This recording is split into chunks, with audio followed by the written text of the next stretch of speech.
Lecture biblique. Matthieu 5 janvier 2012. Jésus voit les foules qui sont venues. Il monte sur la montagne, il s'assoit et ses disciples viennent auprès de lui. Jésus prend la parole et il les enseigne en disant : Ils sont heureux, ceux qui ont un cœur de pauvre, parce que le royaume des cieux est à eux.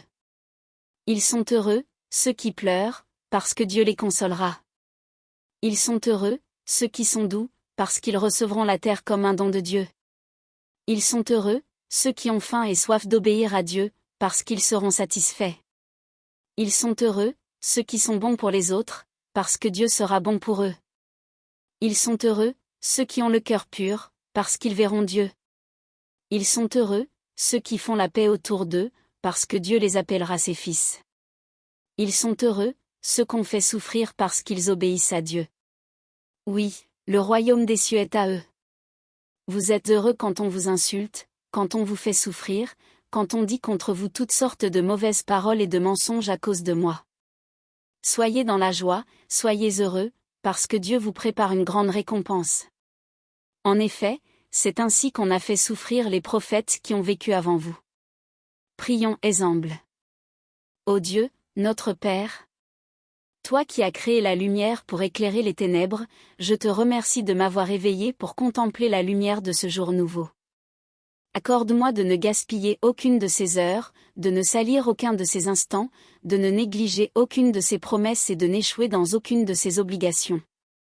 Conduis-moi jusqu'au soir, victorieux de toutes les tentations, dans la paix avec moi-même, dans la paix avec mes semblables et dans la paix avec toi. Je te le demande au nom de ton amour. Amen. Le sermon sur la montagne, versets 1, 2. De grandes foules ont suivi Jésus, elles ont contemplé les miracles qu'il faisait et en ont bénéficié. Elles vont maintenant entendre sa voix, mais l'enseignement qu'il donne s'adresse d'abord aux disciples, à ceux qui s'approchent de lui et l'écoutent. Jésus n'abolit pas la loi ni n'en présente une nouvelle, mais il en donne une signification comportant des richesses morales d'une étendue insoupçonnée. En substance, ce discours fait état des vertus morales que les Juifs devaient manifester comme fruit de la repentance, elles conditionnaient l'entrée dans le royaume qui allait s'établir. En outre, une nouvelle nature de relation est évoquée entre Dieu et son peuple, votre Père qui est dans les cieux implique la disposition de fils à reproduire les caractères de leur Père. En enseignant aux siens les principes du royaume, Jésus ne parle pas de son introduction imminente en puissance et en gloire comme l'attendaient les Juifs. Au contraire, il laisse entendre que le mal a envahi le monde. Le fidèle qui vit dans l'esprit du royaume, est en contraste par sa conduite avec le courant de ce siècle. Il devra souffrir dans le temps présent, dans l'espérance du règne à venir. Les bienheureux, vrais fils du royaume, verset 3-9. Les bienheureux, dans les psaumes comme dans les évangiles, sont en général ceux qui sont en opposition avec le monde et ses principes, parce qu'ils sont d'accord avec Dieu et sa parole. Ils manifestent les caractères de la vie divine au milieu d'éléments contraires, dans la souffrance, en attendant de briller dans la gloire du royaume futur. Bienheureux les pauvres en esprit, ce sont ceux qui ont l'esprit de pauvreté, d'humilité. Ils sont sans apparence, en contraste avec les sages et les intelligents de ce monde et leur suffisance. Ils sont animés d'une foi simple, mais qui se nourrit d'avance des richesses du royaume qui est à eux. Ils croient Dieu sur parole comme de petits enfants, et ne raisonnent pas, c'est donc à eux que Dieu se révèle. Ils acceptent sans prétention le jugement que la parole de Dieu porte sur l'homme naturel, et cela attire sur eux le mépris du monde orgueilleux.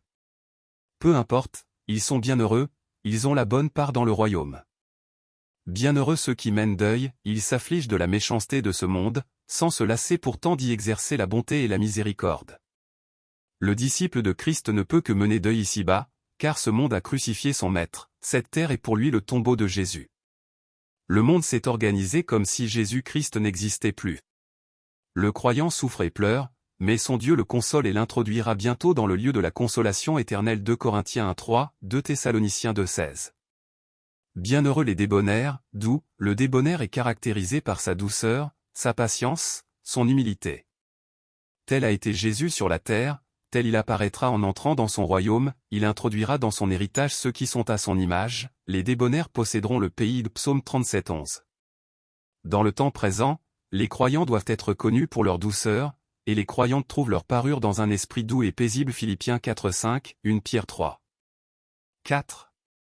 Bienheureux ceux qui ont faim et soif de la justice est une valeur qui n'a pas cours dans ce monde, il n'y a pas de juste, non pas même un seul. Romains 3:10.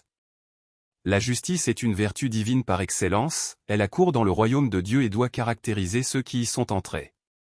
Elle se manifeste en pratique par une marche de sainteté personnelle, et dans le respect des droits d'autrui, sous le regard de Dieu qui sonde les cœurs. Le croyant qui réalise cela ne peut que souffrir au milieu d'une génération tortue et perverse. Il aspire au monde à venir où la justice prévaudra, elle sera introduite et administrée par le seul roi juste que la terre aura jamais connu. Ésaïe 32:1, Hébreux 7:2. Bienheureux les miséricordieux, ils ont le cœur ouvert pour compatir à la misère qui les entoure. L'Éternel devait être ainsi connu d'un peuple délivré de l'esclavage et soutenu par ses soins. Exode 34:6, Psaume 145:8. Bienheureux ceux qui sont purs de cœur, ils se laissent sonder par la lumière divine. Seule la parole de Dieu peut pénétrer dans l'intimité de l'être pour révéler les pensées profondes et les intentions cachées, et séparer ce qui est spirituel de ce qui est charnel. La pureté du cœur a été de tout temps et reste la source du vrai bonheur, la source de l'amour. Psaume 73:1, 1 Timothée 1. 5. Elle est la pierre de touche qui permet aux fidèles de se reconnaître et de se rassembler. 2 Timothée 2:22. Ils verront Dieu dans le resplendissement de sa gloire manifestée en Christ, et cette espérance les conduit à rester purs, à l'image de la pureté de Christ. 1 Jean 3:2-3. Bienheureux ceux qui procurent la paix, ils sont fils du Dieu de paix, nommé ainsi 7 fois dans les Épîtres. C'est lui qui a fait la paix par le sacrifice de son Fils. Éphésiens 2:14-17, Colossiens 1:20, il la maintient et il la désire de chacun des siens. Hébreux 12:14, Romains 14:19. Bienheureux sont ces messagers de Dieu, canaux de paix auprès d'un monde ennemi, auprès de consciences tourmentées, auprès de chrétiens en conflit. Pour que les assemblées soient en paix, il faut beaucoup de croyants pieux, d'hommes de paix qui la procurent. Ils auront l'honneur d'être reconnus comme de vrais fils de Dieu, dignes d'entrer dans son royaume où tout est paix. Romains 14:17. Les persécutions consécutives, verset octobre 2012. Cette nuée de témoins, que Jésus qualifie de bienheureux, est marquée par la souffrance dans ce monde à cause de la justice. Tous ces fidèles sont affligés par la violence, la corruption, l'iniquité qui domine autour d'eux. Mais ils souffrent aussi de la part de ces injustes. Plus ils reluisent comme des luminaires dans un tel monde. Philippiens 2:15, plus leur lumière met en évidence la perversité de ceux qui marchent dans les ténèbres.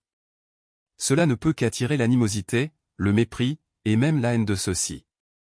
Le Seigneur s'adresse ensuite à tous ceux qui seront ses disciples. Verset 11, vous souffrirez, dit-il, à cause de moi. Il y aura maintenant un nom pour lequel les disciples auront l'honneur de souffrir avec joie. Actes 5:41, 9:16. Ce nom attire toujours l'opprobre, la moquerie et le mépris sur celui qui le prononce. Sommes-nous de ceux qui n'ont pas honte du témoignage de notre Seigneur? Beaucoup de martyrs l'ont payé de leur vie, à l'image des prophètes et des témoins de la foi. Hébreux 11. Les plus grandes persécutions restent à venir, elles surviendront après l'enlèvement de l'Église. Beaucoup refuseront de rendre hommage à la bête et à son image, et seront décapités pour le témoignage de Jésus. Mais ils sont bienheureux et saints, car ils auront part à la première résurrection et au règne. Apocalypse 24:6. Leur récompense sera grande dans les cieux.